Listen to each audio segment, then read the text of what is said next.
Good morning everyone. Let's begin today's class. This is one of the very important parts of your commerce which relates to your practical problems, the sums. So as you can see over here I have written golden rules of accounts. We have already studied in the previous class that for making any kind of entries, the transactions which happen, so it requires specialized skills and knowledge of some principles of accounts. So those principles today we will learn, and it comes under your golden rules of account, and in your book you will find it as rules of debit and credit. So let's begin the class. I hope all of you are opening your textbook in front of you. So let's begin. The first account under golden rule is real account. So now debit.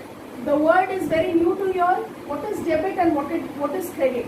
So here in real account, it relates to all assets in the business organization. Like for example, suppose a transaction happened like this: machinery purchased for cash.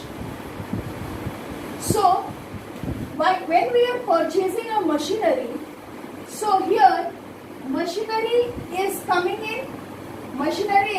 in, so it is debited and cash is going out, therefore cash is credited. So when we are purchasing machinery, what is coming into your business? Machine. And what is going out from the business? It is cash. So the things or the asset which is coming in is debited, and the asset which is going out is credited. For debit, we write DR, and for credit, we write CR. This is one example. Next, I move on to another example. Next account of the golden rule is personal account. In personal account, the rule states debit the receiver and credit the giver. Now, a transaction related to this is Ram pays rupees 2000 to Mohan. Now, who is the receiver of cash? Mohan. And who is the giver of cash? Ram.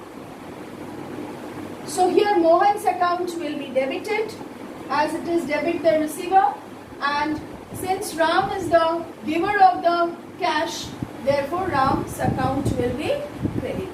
Account is nominal account.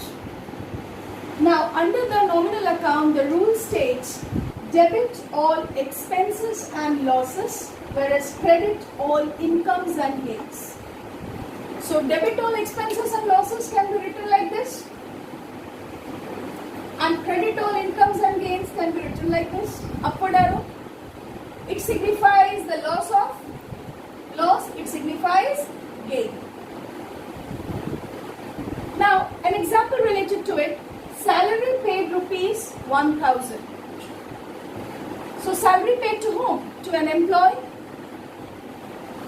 to an individual, and salary is going in the form of cash. So, salary is an expense for an organization. So, here, salary account will be what? Debited. And salary is going out in the form of cash. Therefore, cash account will be credited. So here, in this particular transaction, there are two golden rules which are applicable. One is nominal account and the other is real account. In the real account, I have already told you that debit what comes in and credit what goes out. So here, see, cash is going out, isn't it? So when cash is going out, it will be what? Credited. And since salary is an expense, it is debited.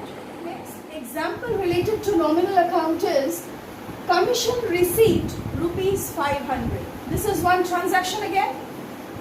The transaction is in the form of money. Money is involved. So commission received, when an individual is receiving or a firm is receiving commission, it is a gain. Commission received is a gain.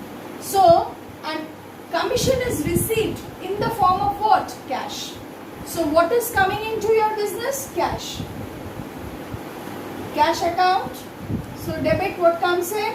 So cash is coming in. So it will be debited. And commission received. Commission received account. It is credited. Why? Because commission is a gain for the firm or for an individual. You can see I have drawn a format. This is journal entries. What are journal entries? Journal entries are primary entries when any transaction happens and when it is recorded as per the golden rules of account. They are known as journal entries. Journal entries are prepared following the principles of account. So whatever we have learned just now related to the golden rules, each and every transaction which are entered in the journal are followed by the principles of accounting. Journal entries are known as the primary entries in the books of account. This is the format for the journal entry, and format is very important for you. Don't ignore. First is your date. Second is your particulars, where we will just journalize the following entry. Like as I have written previously, salary paid in cash or salary paid rupees 200 or 5, whatever is the amount. So in that case, how will I write the entry over here? Salary account, suppose it happens in a particular day, suppose for example 1st 7 2020. So you will write the date over here and salary paid. So salary account DR, and just you will leave as we are changing the paragraph. So similarly here also you will just below this, not exactly parallel to this, salary account DR to cash account. This is the way to write journal entry. I think it is clear. After this, what we are writing is narration, one of the most important part of journal.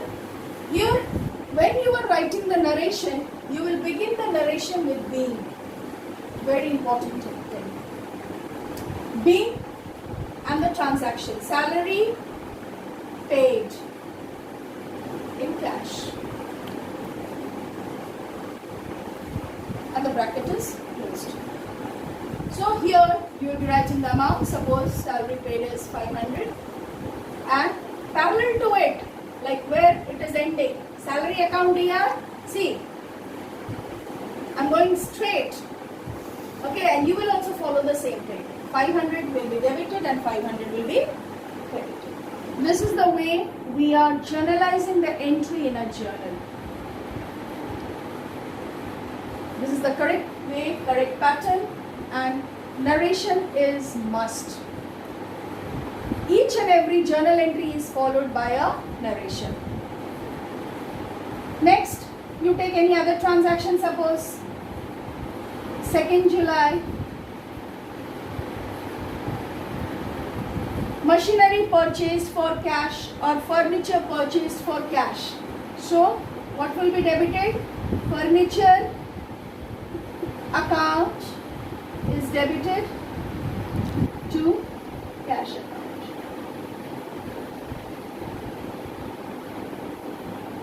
Example, 20,000.